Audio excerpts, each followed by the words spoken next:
Our state has some incredible problems. My name is Lynn Hinderrocker. I'm here to talk about that with you and talk about the trends that have shaped this state and dragged us in one direction or another. We're not really we're not realizing the dream we had way back in the early 2000s or even around 2008 or 9 or 10. My name is Lynn Hinderrocker. Welcome to WowBiz Nebraska. We're going to get it on right now. Congratulations to Senator Justin Wayne, $310 million coming into Omaha, as well as some of the poor rural areas in our state of Nebraska. We're going to talk about that initially, and we've got a lot of other topics to visit with you about. My name is Lynn Hinderrocker. This is WowBiz Nebraska. Unfortunately, Bruce Arent is not here today. He's over in Ames, Iowa, showing library and elementary school principals some of his books and his incredible work that he does in behalf of young kids. And so he won't be here tonight. We're going to cover a lot of topics. Now, the back end of the show is going to be very interesting. We're going to do some educational strategy stuff. Now, just about every business I know is wondering exactly where are we right now. We've gone 2 years plus with the pandemic. Things are subsiding on that front, but of course we've got inflation, a lot of economic uncertainty, and of course the war over in Europe is kind of treading on our paths, so to speak. So we're not quite sure what we're doing. I'm going to give you some clear-cut thinking and instruction at the back end of our show here on WowBiz Nebraska. Now let's get back to Senator Justin Wayne. Congratulations to you, Senator Wayne, one more time. You brought a $310 million bill to the unicameral. There's been a lot of ups and downs and compromises with Senator Mark Colterman and some other senators, but essentially, and Tony Vargas is involved right now as well. So the southern portion, South 24th Street and so on, there's going to be money going over there because of Senator Vargas's involvement. And of course, North Omaha has been looking for some assistance and support for some time. This is going to make a huge difference in the areas of affordable housing. That's huge. Also infrastructure in North Omaha, and then also crime prevention. So those three areas are the key areas that are going to benefit specifically from this money. Now, $175 million of the $310 is going to be allocated this year, and there'll be a committee of people that will be discussing how that should be distributed and so on. And then the second year, the balance of that will probably be allocated as well. So that's a big win for North Omaha, and we should be able to see some degree of transformation. Now, you and I both know that I have some specific suggestions for North Omaha and the importance of utilizing and leveraging Cumming Street, which of course is a major artery to Epley Airfield, and those intersections where Cummings and 24th Street come together right across from Creighton University, as well as Cummings and 16th Street. I see those as gateways to the rest of the world, so to speak. People going back and forth from the airport need to be able to get in on those blocks that are just 1 or 2 blocks north of Cummings Street. That's my personal strategic recommendation, and maybe I'll have an opportunity to bring that up yet again under these circumstances. But one more time, congratulations, Senator, and the entire staff that I know have worked hard to help get that pulled together. Now, as we all know, the unicameral, like the entire state of Nebraska, we struggle here in this state with, I would call, disunity, polarization. And of course, polarization takes place across the entire country. There's a whole dialogue that we're all aware of by this point. Tremendous cultural tension between people on the right, on the left. But I don't think that's really what it's about. It's not about Democrats versus Republicans. I've told you this before. I believe it's because if there is a tension, it's between urbanites and rural folks as well. So back and forth between those two, they have distinct worldviews that are different. The urban sector of our economy getting increasingly larger, of course, over the last 50 or 60 years, and then the rural sector as well. They have different ways of looking at the world, different ideas about the future, and frankly, insofar as the past is concerned as well. So what happens is, if we can be productive or creative in the context of what I'm saying here, because it kind of comes out of the unicameral, but it really does apply to a larger group. I've got something here in front of me that's a very interesting very interesting essay that was published in the New York Times about 2 months ago, but there's a paragraph I'm going to read to you that has to do with this and what I believe is the answer, the solution to this disharmony, this polarization, this disunity, as we've said before. Now, in this paragraph that I'm going to read right now, it uses the word America or Americans a couple, 2, 3 times. I'm going to substitute the word Nebraska or Nebraskans as I read through this particular paragraph here inside this essay. So please forgive me for kind of sticking that in there, but I think it's very accurate and it'll make it a little bit more relevant for all of us right here in WowBiz, Nebraska. So here we go. Quote, we tend to focus on battles over specific issues, gun laws, immigration policy, abortion, but lasting change in Nebraska must go deeper than efforts to reform individual policy areas. That's a very important point. Let's rise up, let's go past individual policies. It will require a majority of Nebraskans coming to believe that what we have in common with other Nebraskans is greater than our differences. Now, I've got to say that again because this is kind of the essence of the whole deal right here. It will require a majority of Nebraskans coming to believe that what we have in common with other Nebraskans is greater than our differences. For many of us, that shift will require a fundamental reckoning with who we are and have been as a state. Isn't that interesting? Isn't that interesting? We've actually talked about this very topic before when I brought up a word called urban natural. I believe that America is becoming urban natural. Obviously, those are two very different words, kind of like urban and city and rural. So really, really close to what this paragraph is alluding to, I think identity. This is the bottom line here. Identity, how we think of ourselves. And I'm thinking about the unicameral Lincoln. I'm thinking about all the people that are kind of negotiating, trying to get these ARPA funds, get a piece of this for this and a piece of the money for that and so on. A lot of scrambling going on, but there's a philosophical difference, a worldview difference beneath all this scrambling, this me too, us first kind of an attitude. And I believe it could be solved if we just stopped and reflected on the power of the urban natural concept. That's our identity. We are urban natural people here in Nebraska. We are urban natural citizens and voters and business people, of course. So I just wanted to mention that to you. I think it's so interesting as we talk about opposites and the potential and the power if we could actually come together here in Nebraska. All right? Such a powerful idea. Now, you're going to love how this flows.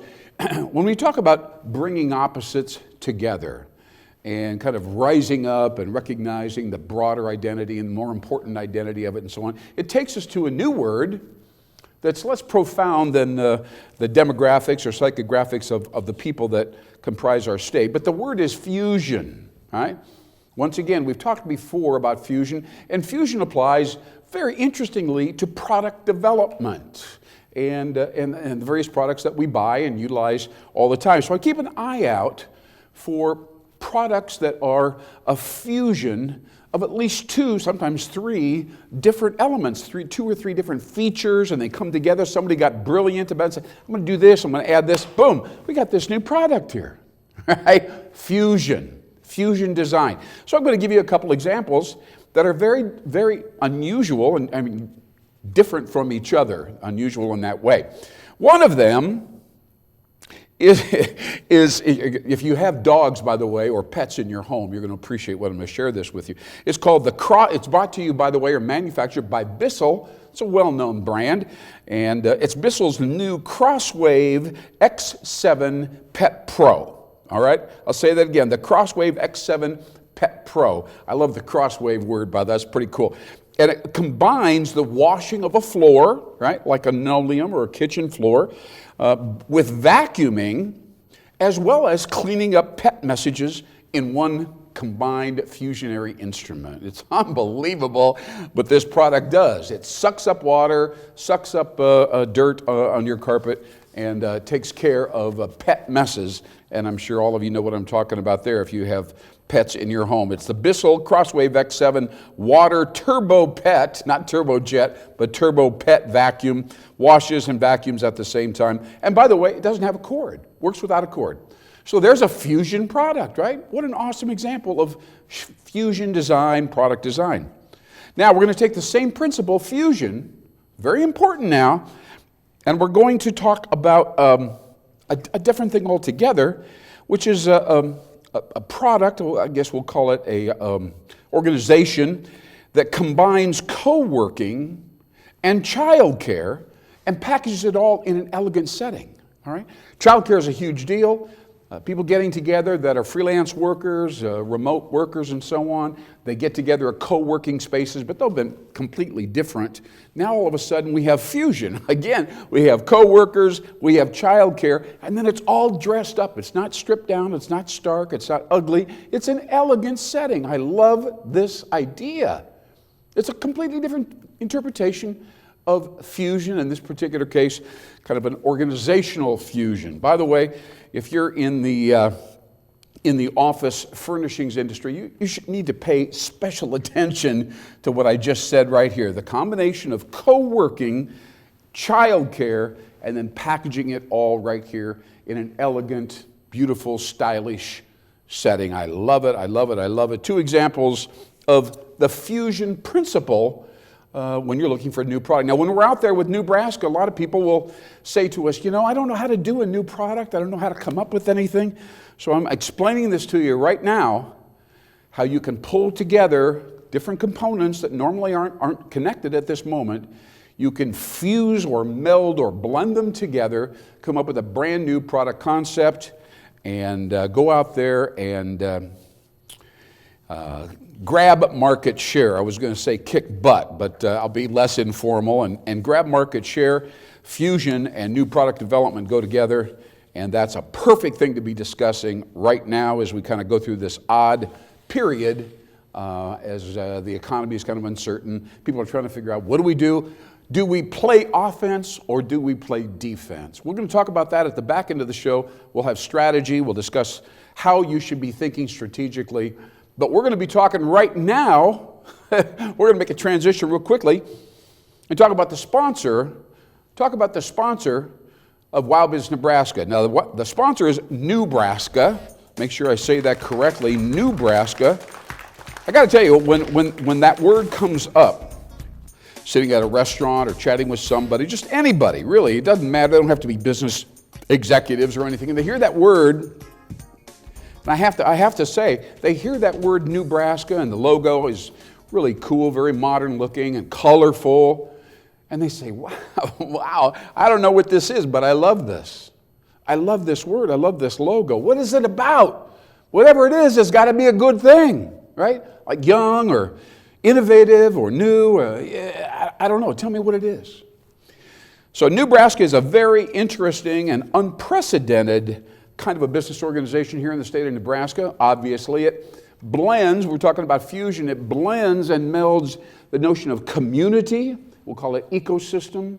A few years ago, people called it a platform. It's all the same, where the members of, in this case, Nebraska, interact with each other, right? They talk to each other. They try to help each other. They share ideas. They go to events together. They trade staffers in some cases and suggestions and tips and so on and help everybody. It's interdependent, like a biosphere. So that's really a cool thing, and that really is it's just one aspect of Nebraska. Probably 60% of the impact of Nebraska would be consulting and coaching, right? Consulting and coaching are something that people, I don't know, you know, and it costs money, et cetera, but then when they sit down, the question is, what's holding you up? Where are you going, right? The concept of asking really great, thoughtful questions and listening carefully is transformative for many business owners across the entire state. They need somebody to ask those powerful, strategic questions. Where should we be going? Are we losing? Are we playing offense or defense? So these kinds of strategic and innovation-oriented conversations take place with members. If you're a member of Nebraska. We call it the Nebraska Network, by the way. It's brought to you by the Nebraska Network. And then finally, by the way, and I mentioned this briefly before, it is a community building. So if you have let's say for instance, you're a business owner, and you may have a dozen core customers that buy from you regularly, and you have an account man or woman working on them, and the business comes in pretty regularly with these 10 or 12 customers, right? But you could intensify and lock in those customers by encouraging them to join you I'll say up on Nebraska. So at that point now, everybody is fluidly communicating with each other, and the whole thing becomes a little more group-oriented, a little more collaborative, a little more open. Sometimes you might ask them, help us develop our next new product. Give us suggestions, ideas. What do you think about this prototype, et cetera, et cetera. It's an invaluable thing if you can get them all up with you on the Nebraska ecosystem or platform. So think about that. What's the goal? What's the true objective? Here's the word, leverage. I know we all that word that before, but I just got to mention that word. Think carefully. Under the circumstances, by the way, all the uncertainty and the different things, you want to somehow figure out a way to get 2 + 2 = 5, right? If you're working up on a platform, an ecosystem, and you've got people that you're meeting with regularly, giving you strategic guidance and advice and focus and discipline and direction, and really insight into your own mindset and into your own soul, so to speak, right? When you have all this at your disposal, you can be so much more powerful, so much more relaxed, so much more, well, clearer, let's put it that way, about who you are, what you're trying to stand for, what your message in the marketplace is, what you believe in, all of this as a result of your membership and your association, not just with the Nebraska partners, the core group of folks that work with you directly, but all these other people. See, all these other people. They want help from you, you want help from them. Bam, leverage, acceleration, intensity, a force multiplier. That's what FedEx refers to it as when they get involved in this kind of a business relationship. So there you go. WowBiz Nebraska brought to you by Nebraska, NEWBRASKA.com. Check them out, see what you think. Call somebody and say, I'd like to chat, find out what we can do and how we can benefit from being members of Nebraska. All right. Thank you for everybody being so helpful and supportive with the launch, by the way, of Nebraska. We're excited about that and excited about all the potential and the ability, frankly, I'm going to step out of the box, the ability to redefine Nebraska. Right? It's nothing less than that. There's 45,000 businesses in the state. We plan on helping a significant number of them over time, of course, and that would help us to redefine the state so we don't lose 3,000 smart young people every year. They want to stay here and say, good stuff going on here, things happening here. There we go. So that's Nebraska, the big picture, and of course some of the details. Now, let's focus on what's going on right now around the state and talk specifically about the business side of things. And this is a planning time, isn't it? This is a time you may not necessarily have a detailed an elaborate plan that's every single tactical move is quantified and plugged into some kind of a flow of some sort. Now's not the time for that. But now is the time to identify the one big thing. The one big thing, right? As we go through 2022 now and head into 2023, the key is what is the one big thing? When our name comes up in a conversation, what do other people say? When our salespeople are dragging in from off the field and they had a bad day and so on, they look at each other and say, if we only just had, right, whatever it is. Now there'll be some people that'll say, well, you know, we need to upgrade our technology, which is probably true, but it's really interesting, just something to kind of balance that idea out. Productivity has not increased as a result of all this incredible technology that's been woven into the fabric of our organizations over the last, well, say 5 to 10 years. really, surprisingly, not much productivity improvement, despite all the features and the cool things that are going on. Artificial intelligence, you would think that that would add a tremendous amount of productivity, but not really so, not really so. So we want to think carefully about this stuff and not just, just relapse into some kind of a cliche and say, we'll put a new CRM in next year and then that'll be the deal. And that'll kind of wrap up the technology piece. When you talk to young folks that come out of college, the word digital transformation comes up a lot. But there are a lot of business owners that say, I don't know what really digital transformation is. So I want to tell you this. We are going to have a couple of people on the show to specifically discuss that. I think we know in broad terms what it means, but we're going to get into that in a little greater detail at the next show. But I want to talk to you right now. Let's say, for instance, you got your team around. Everybody's kind of in now. They're in the office. They're not working out of their home right now. And you say, you guys, we got to do some planning here. We have to figure out where we're going. We're just kind of sitting here in a passive fashion.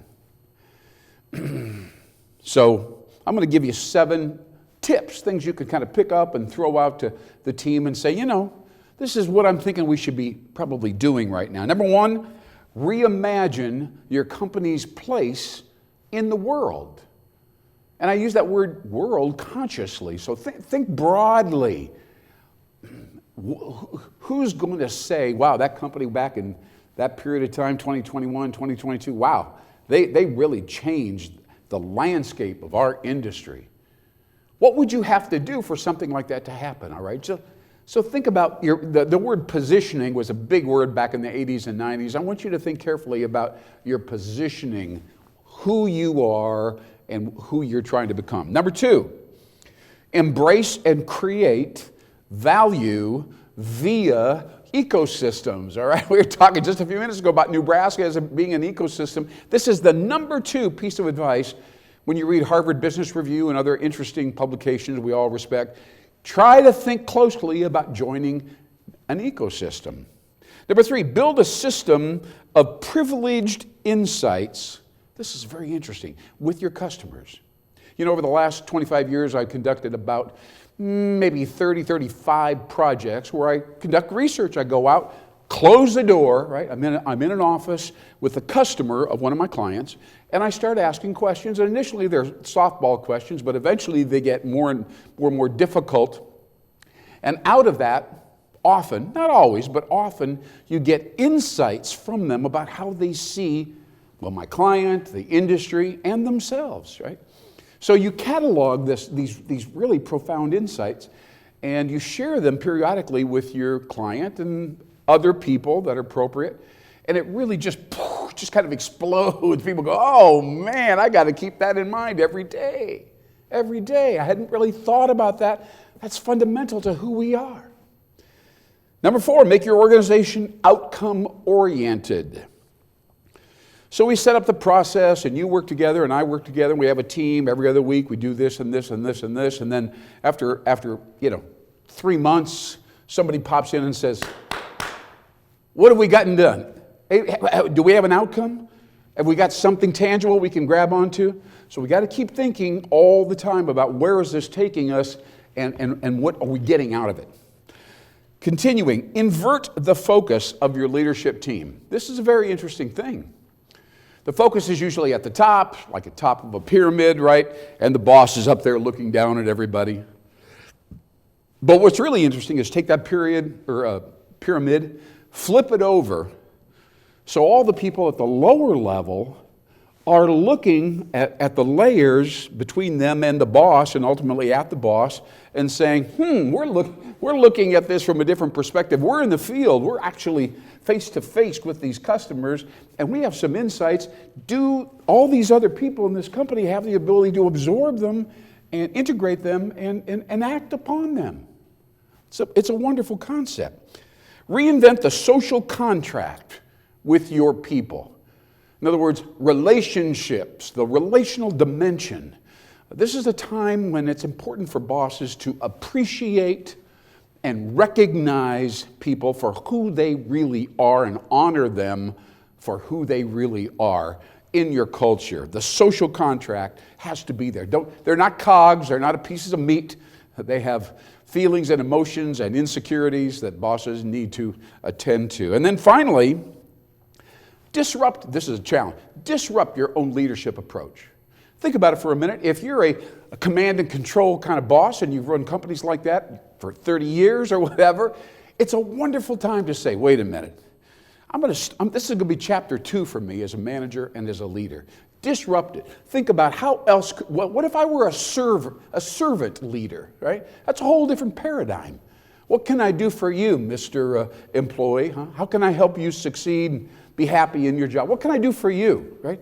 That's a long ways away from where a lot of the business owners that we talk to around the state, that's not their perception. But surprisingly, a lot of them are open, especially if they're trying to attract Gen Y, Gen Z, and really move the culture ahead. Do something special, inject some passion and purpose into their culture. All right, well, those are 7 reasonably good tenets or principles of strategic planning. They give us a lot of option and fluidity, a lot of good thought, pull people together. This is what the Nebraska partners are doing, and many consultants do this. It's a very good exercise. And I'd like you to come back here next show, when WowBiz Nebraska is talking deeper, going even deeper about strategic planning, going forward in 2022, and getting up off the sofa, getting up off the couch, and making it happen confidently, decisively, and with true vision that you can articulate to your team. I'm Lynn Hinderrocker right here on WowBiz Nebraska. We've had a great show. Thank you so much for watching. We'll see you next time. Probably Bruce Arent will be here. I look forward to seeing you again. Thanks so much for watching.